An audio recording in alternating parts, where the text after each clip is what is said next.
Hello guys, स्वागत है आप लोगों का इस यूट्यूब चैनल में जिसका नाम है समय मैटर्स।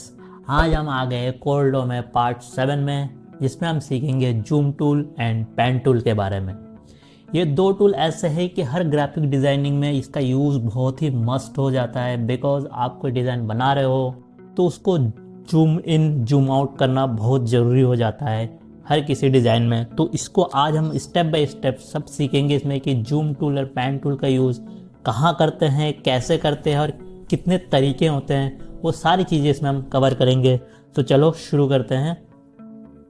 यहाँ पे मैंने जूम टूल से रिलेटेड कुछ शॉर्टकट कीज ले रखे हैं, तो उसको पहले हम कवर करेंगे, फिर हम आगे स्टेप बाय स्टेप सीखेंगे। सबसे पहले जूम टूल सेलेक्ट करते हैं। हमारे जो टूल्स बार के जो 4th नंबर पे हैं, इसे हम जूम टूल कहते हैं। तो जूम टूल लेने के लिए एक इसका शॉर्टकट की होता है, जेड दबाओगे कीबोर्ड से, तो कीबोर्ड से जेड दबाते ये देखो आपके सामने प्लस बन के एक आइकन आ जाता है, मतलब ये जूम टूल आपने ले लिया। ठीक है, तो इसका हम यूज़ करते जैसे किसी भी चीज़ को हम जैसे जूम करना है, सिंपल उस चीज़ को ऐसे सिलेक्ट करेंगे, ऐसे इसको जो है माउस से थोड़ा सा वो करेंगे और इस तरह से किसी भी चीज़ को हम जूम इन कर सकते हैं। दूसरा इसमें दिखाया गया उसके नीचे just zoom in zoom out. Zoom in करने के लिए जैसे हम स्क्रॉल अप करते हैं, स्क्रॉल बार होता है हमारा माउस के just left and right click के बीच में जो स्क्रॉल होता है उसे स्क्रॉल बार बोलते हैं। तो इसको जैसे हम स्क्रॉल अप करेंगे, आगे की ओर करेंगे, इसको जैसे आगे की ओर पुश करते हैं तो ये देखो आपका जो है ये जो जूम इन होता जाता है। सेम इसी को हम जैसे बैक में करेंगे, इसको स्क्रॉल डाउन करते हैं तो ये जूम आउट होता है, ये जूम इन ये जूम आउट। ठीक है, इसके नीचे की तरफ चलते हैं। अब नेक्स्ट आता है कंट्रोल प्लस। जैसे जूम इन जूम आउट, तो जूम इन करने के लिए अगर आप कीबोर्ड से करना चाहते हो तो आप कंट्रोल दबाओगे, प्लस को दबाओगे तो ये देखो जूम इन होता रहता है ये। वहीं आप अगर कंट्रोल दबा के माइनस दबाओगे तो ये जूम आउट होता रहता है। अब आते हैं नीचे, दो चीज़ हमारी कवर होगी। अब जूम टू ऑल, देखो इसका क्या फंडा होता है। जूम टू ऑल का मतलब होता है कि जैसे इसका शॉर्ट कीज है F4 जैसे ही दबाओगे आप, तो आपके जो एरिया में जो भी आप डिजाइनिंग में ले रहे हो, चाहे वो कैनवस के अंदर हो कैनवस के बाहर हो, कोई भी ऑब्जेक्ट हो टेक्स्ट हो, तो सारी चीज़ों को कवर करके आपके सामने ला के दिखा देता है। जैसे ऐसे एग्जाम्पल के लिए मैं थोड़ा सा आप लोगों को डिटेल में समझा देता हूँ। मैंने सपोज यहाँ पे एक शेप ले रखा है, मान लो मैं कोई डिज़ाइन बना रहा हूँ कि जिसमें मेरा कैनवस के बाहर भी मैंने कुछ टेक्स्ट ले रखे हैं। सपोज ये भी टेक्स्ट मैंने यहाँ पे ले रखा है एंड इसको थोड़ा सा हम यहाँ पे ही कर देते हैं। अब देखो ये जैसे कैनवस के बाहर है ये, लेकिन जैसे हम F4 दबाते हैं तो ये सारी चीज़ों को हमारे सामने ला देता है कि आपके इसमें जो डिज़ाइन कर रहे हो तो इस पेज के अंदर बाहर ये सारी चीज़ें हैं। आप इसमें से कोई चीज़ अगर रिमूव करना चाहो तो रिमूव कर सकते हो, अदरवाइज ये ऐसे अभी फिलहाल है। तो इसीलिए ये सारी F4 दबाता है सारी चीज़ों को देखने के लिए। अगर जैसे यहाँ से हम डिलीट कर देते हैं, जैसे यहाँ से डिलीट करेंगे तो देखो वो एरिया गायब होकर सिर्फ इतना दिखा देगा, बिकॉज हमारे यहाँ पे भी एक ऑब्जेक्ट है। अगर इसको भी हम हटा देते हैं तो जितने हमारे बाकी कंटेंट है वो सारे आपके सामने ऐसे आ जाते हैं। तो ये होता है F4 का काम। तो जूम टू ऑल मतलब सारी चीज़ों को आपको दिखा देता है। देन आता है जूम सिलेक्टेड। जूम सिलेक्टेड में क्या होता है कि हम सपोज कोई डिज़ाइन बना रहे हैं, उसमें सपोज किसी पोर्शन को हमने सिलेक्ट किया, जैसे मान लो इसमें पार्ट 7 को मैंने सिलेक्ट किया। पार्ट 7 को सिलेक्ट करते ही जैसे मैं शिफ्ट, इसका शॉर्टकट कीज होता है शिफ्ट प्लस F2 दबाते ही देखो आपने जो एरिया सिलेक्ट कर रखा है उस एरिया को आपके सामने ला देता है। कि सपोज आपने बहुत क्रिटिकल डिज़ाइन बना रहा है, उसके बीच में आपने क्या किया, किसी चीज़ को सिलेक्ट किया। सपोज मैंने क्या करना है, इस चीज़ इतने लाइन को मैंने सिलेक्ट कर रखा है एंड देन मैंने शिफ्ट प्लस F2 जैसे ही दबाऊंगा तो ये देखो ये आपके सामने आ जाता है। किसी भी चीज़ को हम जैसे शिफ्ट प्लस F2 दबाते हैं किसी भी सिलेक्टेड एरिया को अपने सामने लाने के लिए। देन अगला आता है हमारा zoom on page. Zoom on page का क्या काम होता है, देखो इसका जैसे आपने इसका शॉर्टकट कीजिए शिफ्ट प्लस F4 दबाते ही जो आपका कैनवास का साइज होता है, जो आपका पेज का साइज होता है, वो देखो आपके सामने आ जाता है पूरा, चाहे वो आपका पेज। अब देखो इसमें और F4 में थोड़ा सा कंफ्यूजन है। जैसे F4 दबाते हैं हम, F4 दबाने के बाद क्या होता है कि आपका सारा कंटेंट आपके सामने ला देता है। ठीक है, जितने भी जो भी ऑब्जेक्ट होगा, जहाँ पे ऑब्जेक्ट होगा वो सारे ऑब्जेक्ट आपके सामने लगा। जैसे मैंने यहाँ दिखाया था, यहाँ पे एक लगाया मैंने, यहाँ पे एक ऑब्जेक्ट ले लिया मैंने, यहाँ पे एक ऑब्जेक्ट ले लिया। तो ये सबको लाने के लिए F4 लगाते हैं। लेकिन वहीं पे अगर हम शिफ्ट F4 दबाते हैं तो सिर्फ आपका ये जो पेज का एरिया है वो लाएगा। एग्जाम्पल के लिए मैं इसको और बाहर कर देता हूँ, आप लोगों को समझ में आ जाएगा। जैसे मैंने इसको बाहर दबाया, अब देखो F4 दबाते ही ये सारी चीज़ आपके सामने आ गई। लेकिन मैं शिफ्ट F4 दबाऊंगा तो देखो इधर का ये चीज़ गायब हो जाता है, आपके पेज के अंदर जो भी चीज़ रहता है सिर्फ वही चीज़ दिखाता है। तो यहाँ पे इसका काम होता है। अब हम इसके प्रॉपर्टी बार में चलते हैं। प्रॉपर्टी बार में इसका क्या क्या काम होता है। मैंने सिंपल जेड दबाया, मेरा जेड दबाते ही मेरा ये जो है जूम टूल सेलेक्ट हो गया।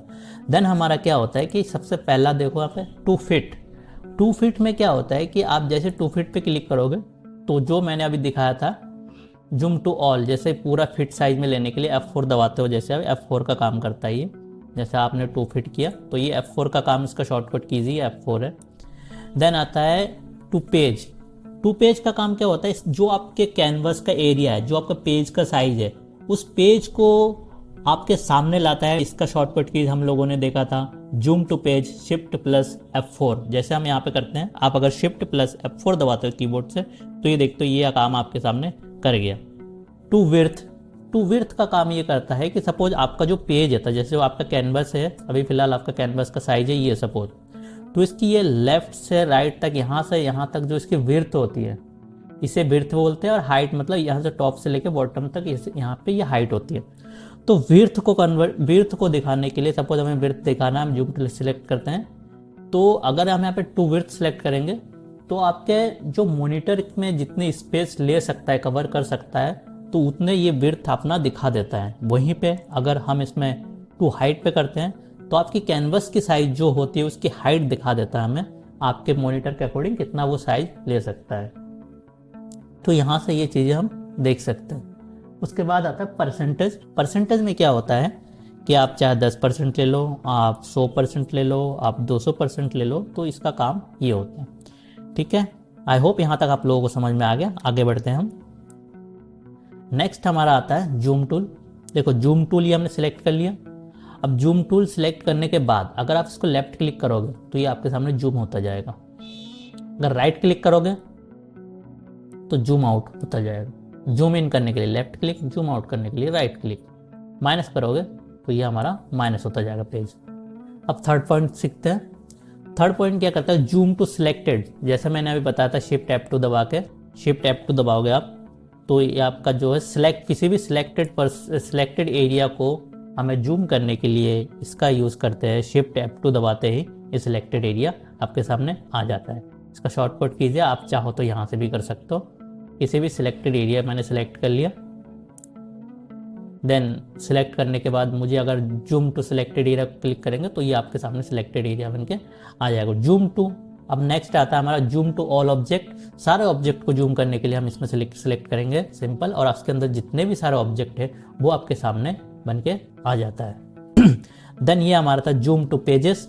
जूम टू पेजेस करने के लिए यहाँ पे क्लिक करोगे तो आपके जो पेज का जो कैनवस का साइज है वो आपके सामने आ जाता है। देन ये वही वाला जो मैंने अभी बताया था जूम टू पेज विड्थ लेने के लिए करेंगे, हाइट लेने के लिए हम इसको सिलेक्ट करेंगे। अब इसमें एक छोटा सा एक चीज़ और भी है। जैसे आपने जूम टूल के यहाँ पे देखो राइट साइड में ये एक जूम टूल होता है। इसमें क्या करते हैं, देखो इसका काम मैं आप लोगों को दिखाता हूँ। मैंने थोड़ा इसको जूम कर ले दिया। इसमें जैसे ही क्लिक करते हो आप, देखो इसमें क्लिक करने प्रेस करके रखना होता है। प्रेस करके रखोगे तभी, अगर प्रेस छोड़ दोगे तो ऐसा हो जाएगा। इसमें ऐसे प्रेस करके आप लोगों को सपोज कि डिज़ाइनिंग में किसी एरिया में, पर्टिकुलर एरिया में जाना है तो उस एरिया में जाने के लिए आप इसका यूज़ कर सकते हो। जैसे आपने डिज़ाइन बनाया वो जूम करें, देन आपने मेरे को इस साइड में जाना है तो इस साइड में जाऊँगा। अगर मुझे बॉटम में आना है तो बॉटम में जाऊँगा। जहाँ जाना है वहाँ पे ऐसे माउस क्लिक जहाँ पे जाके ऐसे छोड़ दोगे तो उस एरिया में आप जा सकते हो। एक एक चीज़ को इसमें मैं तीन तरह से कवर किया है। फर्स्ट हमने यहाँ से कवर किया है, सेकंड हमने यहाँ से कवर किया है, थर्ड हमने इसकी प्रॉपर्टी बार को एक बार अच्छे से समझ लिया है। तो जूम टूल को हमने सारी चीज़ें स्टेप बाय स्टेप सारी चीज़ें फॉलो किया है।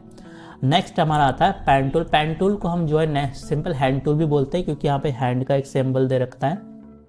हैंड टूल का काम क्या होता है, किसी भी एरिया को हम जो है, जैसे हमने काम कर रहे हैं ऐसे, सपोज इसको हमने जूम किया स्क्रॉल बार से, देन इसको हमें क्या करना है, लेफ्ट में से राइट में जाना है तो इसको हम ऐसे कर सकते हैं। अगर हमें लेफ्ट में आना है तो इसकी मदद से ऐसे माउस के लेफ्ट क्लिक को ऐसे दबा के प्रेस करके हम इसको किसी भी एरिया में जा सकते हैं अपने डिज़ाइन में। तो इन दोनों टूल का काम कुछ ऐसा होता है। तो ये दोनों टूल मैंने अच्छे से समझाया। आई होप कमांड आप लोगों को अच्छा लगा होगा एंड अच्छे से सीखा होगा। फिर मिलते हैं एक नए वीडियो के साथ। तब तक के लिए बाय बाय।